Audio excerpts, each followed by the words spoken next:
Jello. The Jello Program, starring Jack Benny with Mary Livingston and Phil Harris and his orchestra. The orchestra opens the program with Jamboree.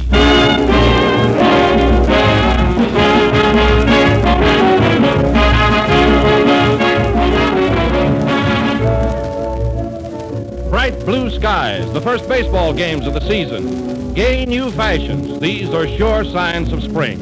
And spring calls for a fresh touch when planning your menus, too. And what could be more in keeping with the season than a shimmering mold of Jello, bright in its springtime colors. Jello is a great favorite with everybody at every season of the year, but particularly in the spring, thanks to its refreshing taste of fresh, ripe fruit. It's grand for dessert in any of its 6 delicious flavors: strawberry, raspberry, cherry, orange, lemon, and lime. And it's versatile, too, for in addition to grand desserts, it also makes tempting salads. But whether you serve Jello as a salad or as a dessert, be sure to get the real thing, genuine Jello. No other gelatin dessert has Jello's extra rich fruit flavor. So ask for Jello by name and look for the big red letters on the box. They spell Jello.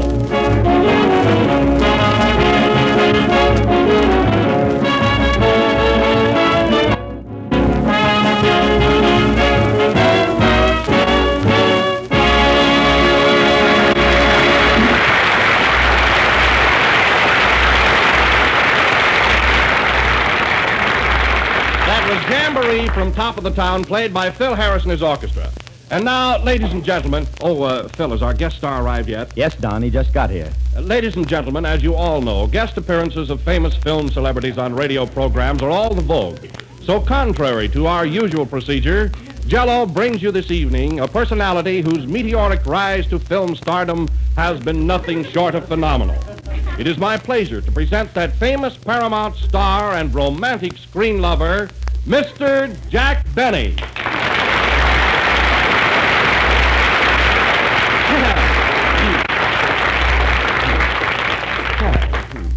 Thank you very much. Mr. Benny, on behalf of Jello and the members of our cast, we welcome you here tonight. Thank you, Mr. Wilson. I cannot tell you how thrilled I am to... Oh, will you stand just a little closer to the microphone, please? Oh, yes, I'm really not used to microphones. Or mics, as you radio people call them.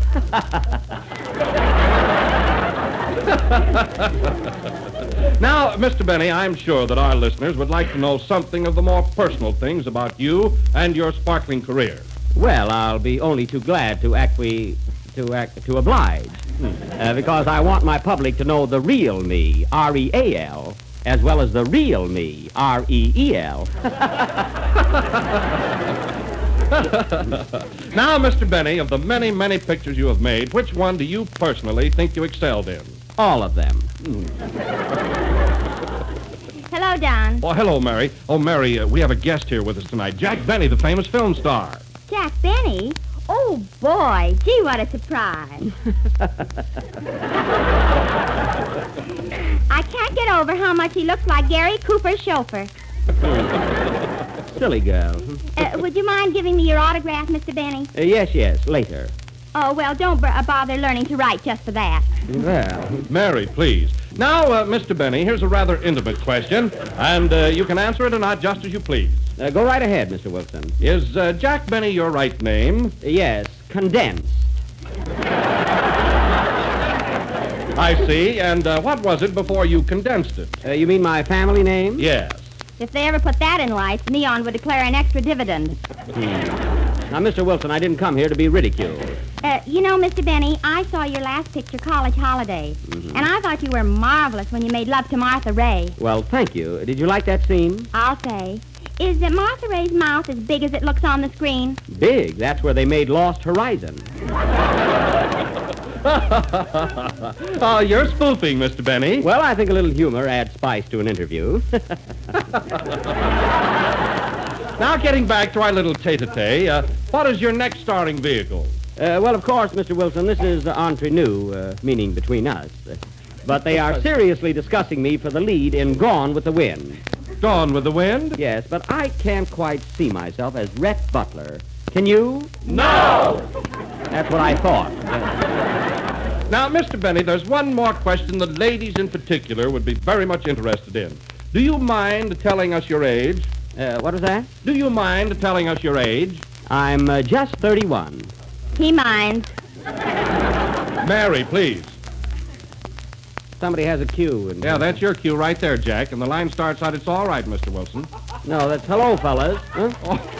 Oh, is that on? Oh, we of the cinema can take it. Mine is scratched out. Mine is scratched out. Not on you.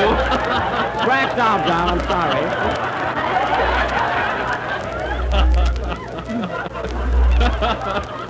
Well, of course, I'll tell you, I'm a movie celebrity, and really, I'm not used to this sort of work it's at perfectly all. excusable. Hello, Don. Hiya, fellows. Oh, hello, Kitty. I want you to meet our guest star of the evening, Jack Benny. Oh, boy, a real movie star. Wow. Are you thrilled, young man? Yeah, would you like my autograph? I didn't get your name. Who are you? Ken Baker, condensed. What do you do on the radio, Mr. Baker? Well, You sing, dope. Yeah, thanks, Mary. She always helps me out. Well, that's nice. Pardon me, Mr. Benny, I'm Phil Harris. Oh, yes. I just wanted to tell you that when you were in New York recently, I made a picture at Paramount, and they let me use your dressing room. Yes, I did grant that permission. You know, I never realized what a beautiful head of hair you had until I saw it on the shelf.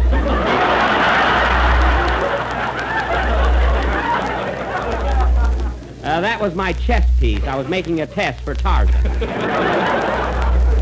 Well, Mr. Wilson, I must be off. I have an appointment with my director. Oh, just a minute, Mr. Benny, before you leave. Would it be too presumptuous if I asked you what your favorite dessert is? Well, the first letter of my favorite dessert is also one of my initials. That might be Jello. It better be. And I am partial to each one of the 6 delicious flavors. Do you look for the big red letters on the box? Do I? Intently. And why do you do it, Mr. Benny? To be sure that it's genuine Jello. Thank you. And thank you, Mr. Wilson, for permitting me to give a message to my fans. And thank you, my fans, for your patient indulgence. Au revoir.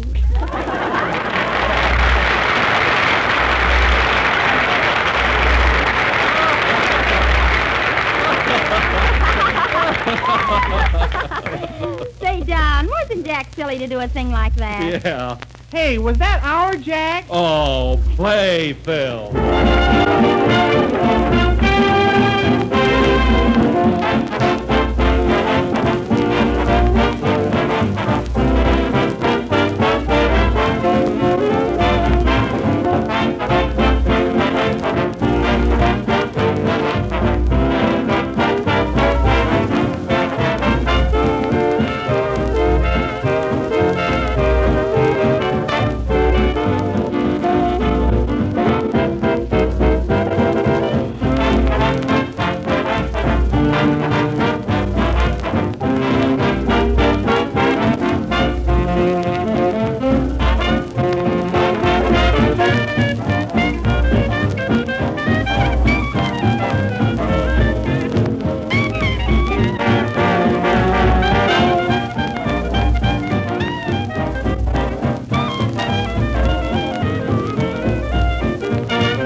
From Turn Off the Moon, played by Phil Harris and his orchestra. Wasn't I crazy, folks, pretending to be a guest star on my own program? You didn't fool me. I know, Getty.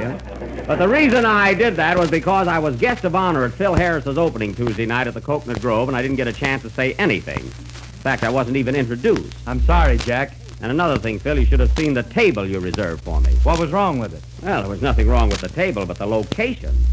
I finally had an argument with the head waiter about my check. You did? Yeah, he wanted me to pay a California sales tax, and I was sitting in Arizona.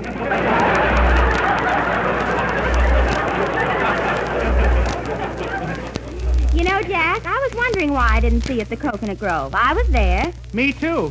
Oh, where were you sitting, Mary? Oh, I had a peach of the table right up next to the orchestra. Me too.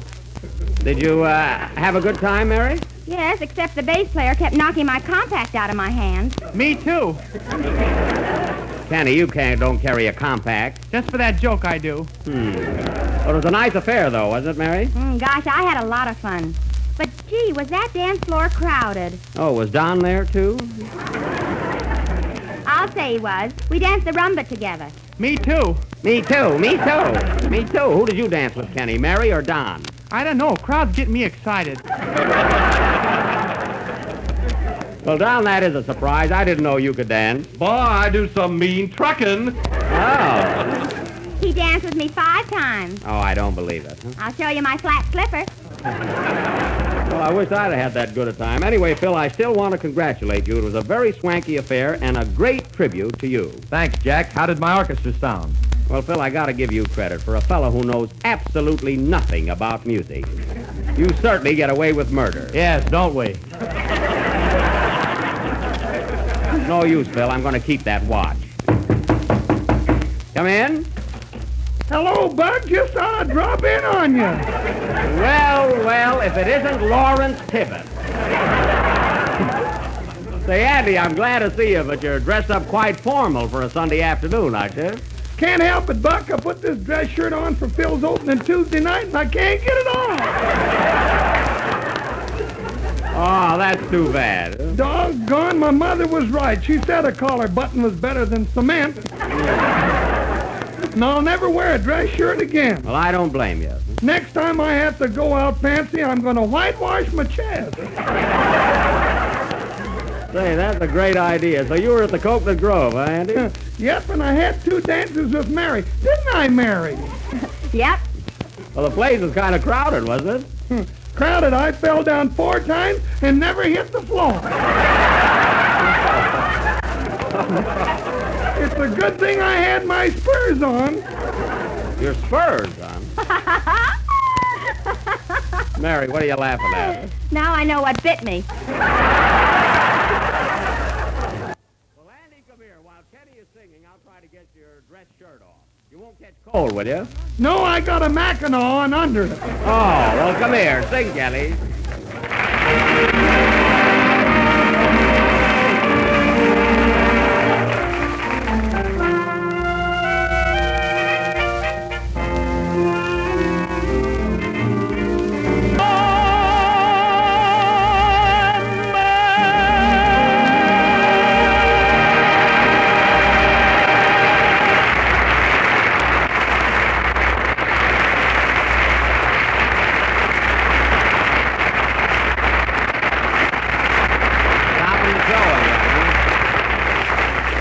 Will You Remember, sung by Kenny Baker. And tonight, Kenny, just for a change, I'm not going to tell you how good it was. That's right. No, Oh, you can't be spoiled, Kenny. I can't, eh? Nah. This morning I was singing in my backyard and 2 robins applauded.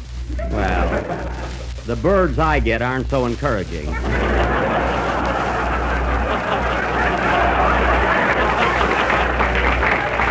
No, sir. Especially that one in Cleveland. Quiet. And now, ladies and gentlemen, see if I've got the right script here. Oh, yeah. And now, ladies and gentlemen, for our feature attraction this evening, we are going to present something new and entirely different. This accident, or play, is a very subtle and sophisticated English drawing room drama entitled Lady Millicent's Husband, or Mutton Mutton Who's Got the Chop. Now, I will play the part of Lord Stanley Puffypan, a retired loafer. Mary Livingston will be Lady Millicent, my current wife, who has just made me the latest link in her long chain of husbands. The rest of the cast, including the orchestra and whoever else shows up, will be Lady Millicent's ex-husband. So immediately after the next number, we will take you to the ancestral mansion of the Puffypans, located at Ketchup-on-the-Vest, near London. Play, Mr. Addis.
Boy Blue, played by Phil Harrison as orchestra. Now for our English drawing room drama, Lady Millicent's Husbands, or Tea for Too Many.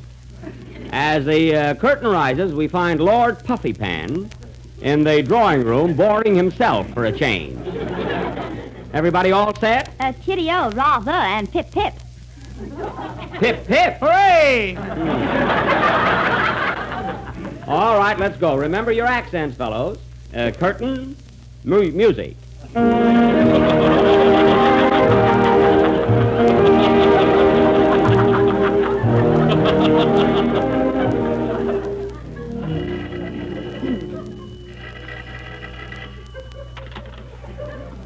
Lord Puffypan's castle, are you there?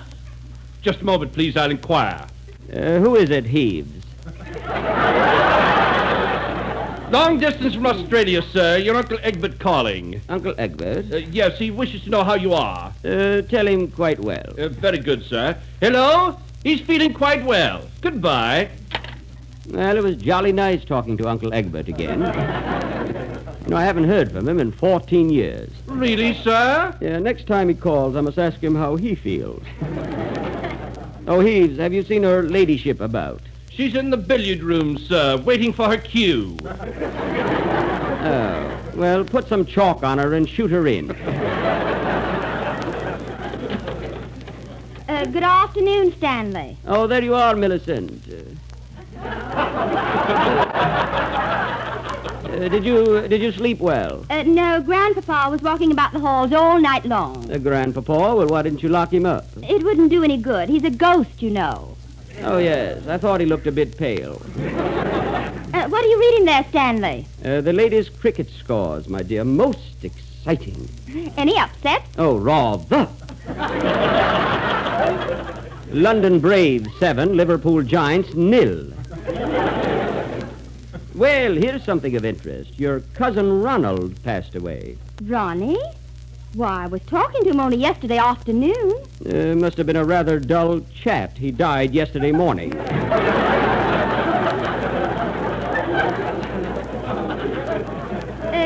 Let me see that article. Well, the least they could have done was to keep it off of the amusement page. Right-ho. He never amused me.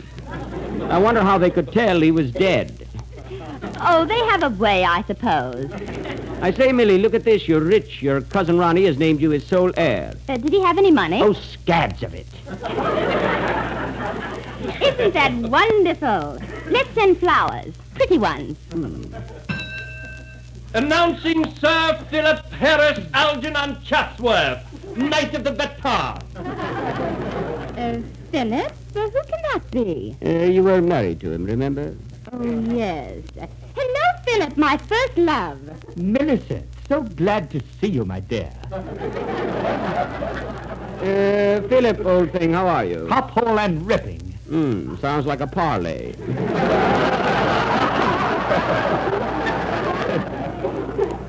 I say, Millie, old girl, how about a kiss for old time's sake? Righto. Do you mind, Stanley? No, go right ahead. But you won't enjoy it. How was it? You were right. You know, Millicent, I've been reading about your good fortune in the papers. Will you marry me again? What about Stanley, my husband? Quite. Oh, he wouldn't mind moving out? What do you say, Stanley? No, it would mean packing and all that. Stanley, don't be a bore. Come, Millie, what do you say? I'll think it over, Philip. Have some tea. Oh, thank you.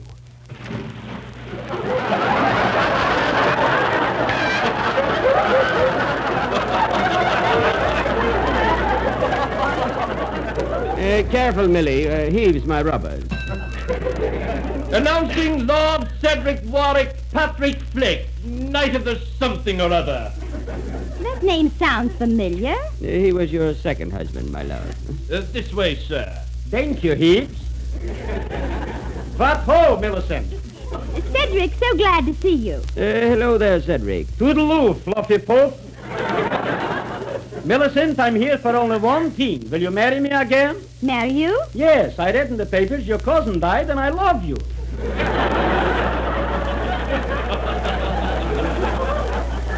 But Cedric, I already have a husband. Rather. You call this a husband? Oh, Millie, you can't jilt me for this fellow. He's so uncouth. Uncouth, you calls me. I want you to know my ancestors came over from America on the Mayflower. Return trip, of course. Well, why didn't they stay there? Who can do business with Indians?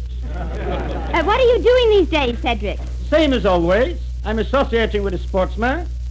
I'm riding on the hounds every morning at a crack of dusk. Tally hoy! That's tally ho. Can I help it if you talk with a dialect? So you're a sportsman, eh? Righto. I'm playing badminton, squash, cricket, and naturally, if I catch a sucker, a little pinochle. Are you in the mood? No, and furthermore, you are nothing but a fortune hunter. I resemble that remark.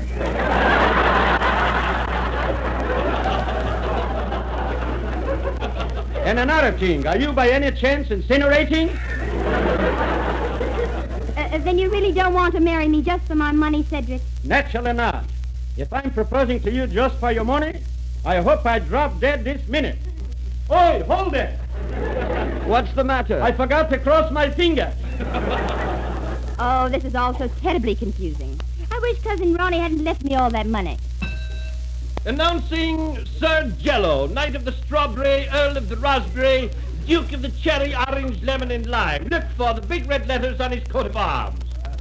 Sir Jello? Who's he? Oh, no one, milady. Just a figment of my imagination. Oh. Announcing Sir Andrew Oliver Archibald Clambake. Oh, Andrew. He was my sixth husband. Correction, seventh. Oh, you're always counting that midget.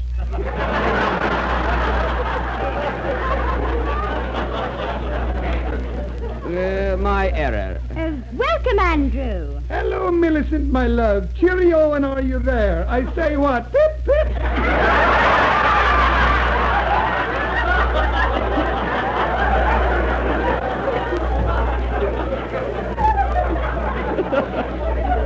Andrew, I haven't seen you in years. Hello, Andrew. Hiya, Buck. Shut up.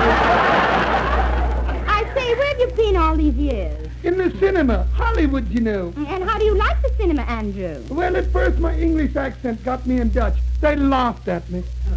Those beastly Americans. What sort of roles did you undertake? Cowboy parts, mostly. You see, you should see me rub a steer. A steer? What's that? Well, look at me and add 3 pounds.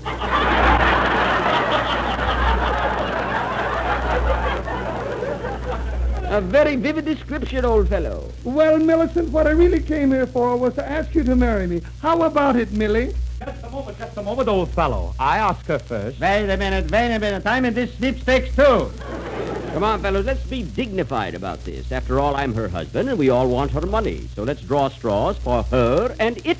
Right-o. Me too. Peeves, you're not in this. Fetch me the broom. I want some straws. Now, we all agree to this method. Yes. Right. See who that is, Eves. Yes, my lord. My word! Peeves, what's wrong? Bless my soul, it's your cousin Ronnie. Ronnie? Ronnie? Hello, fellows. What's the excitement? Ronnie, old man, you're alive. Am I? Of course you are, confounded. We read in today's papers that you were dead. I read that, too, and it darn near killed me. Well, Millicent, after all, you didn't get Ronnie's money, but you still have me. Yes, drat it. Hey, what about us? On my here, let those people get together. I won't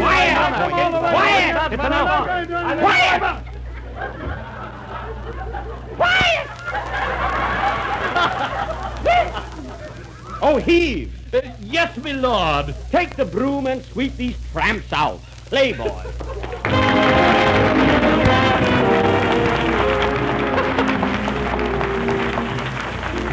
Here's a timely dessert that everybody in the family will enjoy.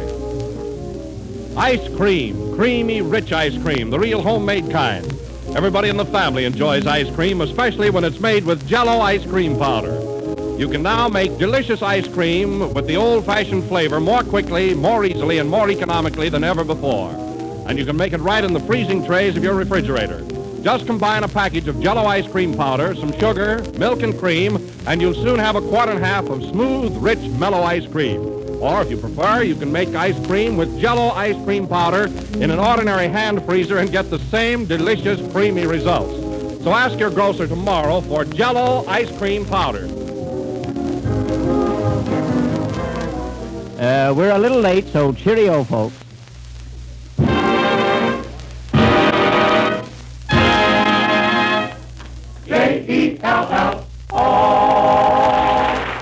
The Jello program comes to you from Hollywood. This is the Red Network of the National Broadcasting Company.